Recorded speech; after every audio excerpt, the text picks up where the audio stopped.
Alors, parlons un peu des différentes formes de nombres complexes. Un nombre complexe peut être exprimé sous différentes formes, et celle qu'on a vue en première, donc du type a plus ib, donc c'est ce qu'on appelle la forme algébrique.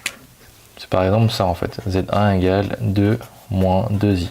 Ça, c'est la forme algébrique. On a toujours travaillé avec ça au début, pour l'instant, et on va apprendre une nouvelle forme de nombre complexe. Aujourd'hui, c'est la forme trigonométrique. Donc la forme trigonométrique est quand même très différente de la forme algébrique, même si c'est le même nombre ici en question.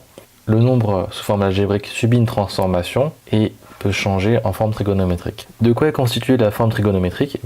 C'est très simple. Devant, on a le module, qu'on met en facteur de tout le reste. Et à l'intérieur du deuxième bloc, il y a cosinus et sinus. Donc il y a toujours le i parce que c'est toujours un nombre complexe. Et cosinus et sinus, de quel angle? Eh bien, c'est un angle qu'on va appeler l'argument de z. Et là, c'est pareil aussi. Donc en gros, si vous connaissez le module et l'argument, vous pouvez donner la forme trigonométrique d'un nombre. C'est pour ça qu'on a appris avant à calculer le module et l'argument. Vous voyez?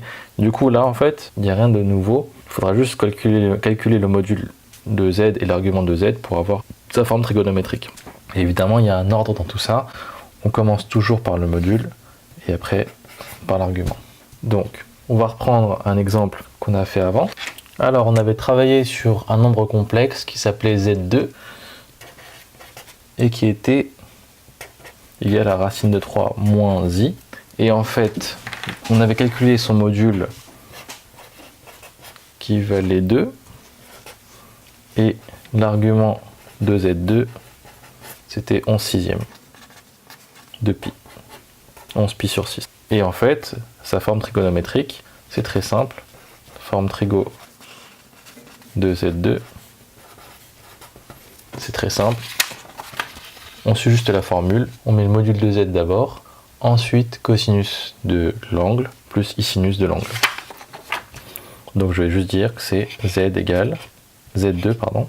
Le module c'était 2, facteur 2, cosinus 2, et là c'est l'angle 11 pi sur 6, donc 11 pi sur 6, voilà, plus i sinus de 11 pi sur 6. Et on ferme la parenthèse.